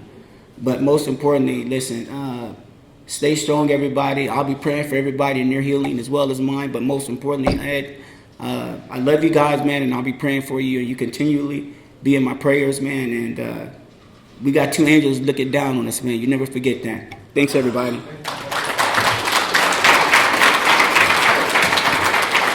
Anybody who knows me for real, my daughter said I was shy. Hell no. I was Sherry's buddy. There's no way you could be shy with her. We've known each other for, Jesus, like I said, it's been great. And so we've done a lot. And so there's so much that I can say, so many stories I can tell. There's too much. And so basically I can't be up here hard. Because if I felt that if I was up here, that means I would say goodbye. And I won't. And that's why it was so hard for me to even come up here, because I don't want to say goodbye. A part of me now is just missing. And I had a hard childhood growing up, and so I was pretty much on my own, but Sherry helped me through, pulled me through a lot my whole high school years. I had a crappy family, but then Sherry became my family. She was like, you know, my sister. I was able to tell everything and vice versa. Got to know, you know, John and Billy and everybody in the family and OPL. Oh my God. Talk about OPL. Man, her and Al were like inseparable. And it was kind of interesting because they come by my house sometimes. Big one funny story. My mom that I grew up with, she didn't dress me very well. And so Al, her dad, they were a lot like, very outspoken. And so, they'd come pick me up sometimes for school. And I came out, I guess, and I had, checkered pants and a striped shirt. And both of them looked at me and went, what the hell you got on? Get back in that house and change. So things like that, and just like, okay. Just going through high school, all the fun times we've had. And then throughout the years, I ended up having 2 kids. As you met my daughter, Hannah. And I also had a son, which you've seen lots of pictures of. My family are so itty-bitty, going back and now looking at all those pictures, like, oh, wow. But she, came up when I moved to Portland in 1999. She came every year, to see us and see my kids. My kids loved her dearly. We went, we went hiking, we went to the coast, we went to we went to the mountains. I won a trip from work to Disneyland. Of course, I had four tickets, and the fourth ticket was Sherry. And so we went there, and we had the best time of our life. She helped me through a lot. I mean, there's so many things that I can't even begin to tell you that I've been through, that she just was my strength. So it's been really, really difficult. I don't know. Like I said, it's just hard to talk about this because I haven't accepted it yet, and I don't think I will. Because it's, when you lose your best friend, I don't know. It's just like everybody tells their stories, and I can laugh and hear it. She's a strong. She wasn't human. almost. She wasn't, because humans don't act like her. And so it's just hard to, I don't know, it's hard to express so much when you have so many years of things and seeing pictures. And you know, I'm thankful that she met Edward, and she was happy as anything. And all the Eddie, God, he grew and grew and grew, and you know, look at me, I'm looking up to him, and Marina, you know, you're gonna be oh man, you got your work cut out for you. You got Eddie, and Eddie came out of Sherry, so good luck with that. But I don't know.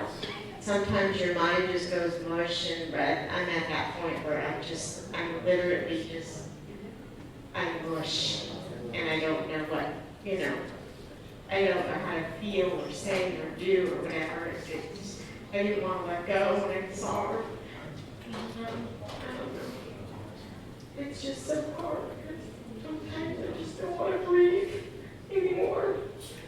I know that, you know, she want me to go on and have fun and party and, you know, celebrate, right? And even Edward said, hey, this isn't a crime thing, but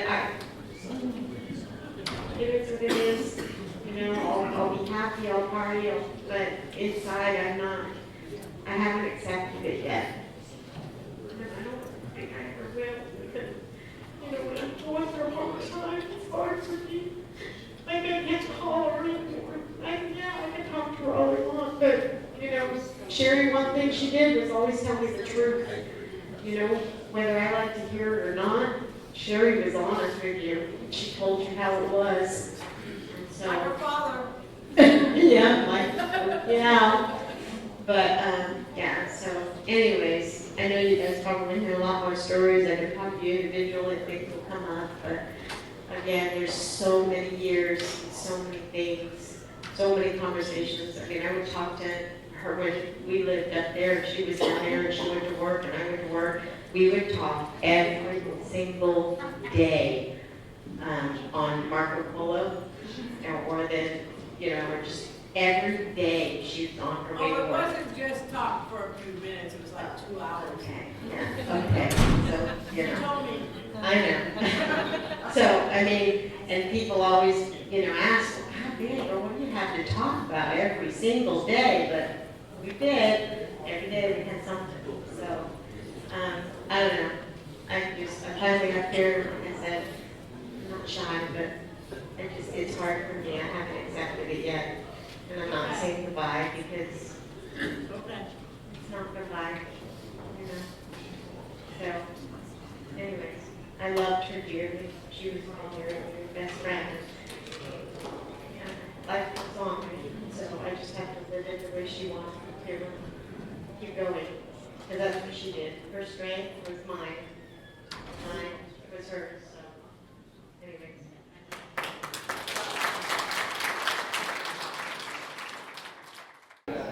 You guys are good to go. And then you. What? What? Sherry, man. 1, 2, 3, bite the lemon to Sherry. No, to Sherry for sure. Yeah. Salute. Salute. Yep. Yeah. Thank you, Mom. Yeah. We love you. Yep. Love you, Sherry. Yep. Salute. For the guys. One more time. For my wife. Absolutely. Good work. Good work. Ah.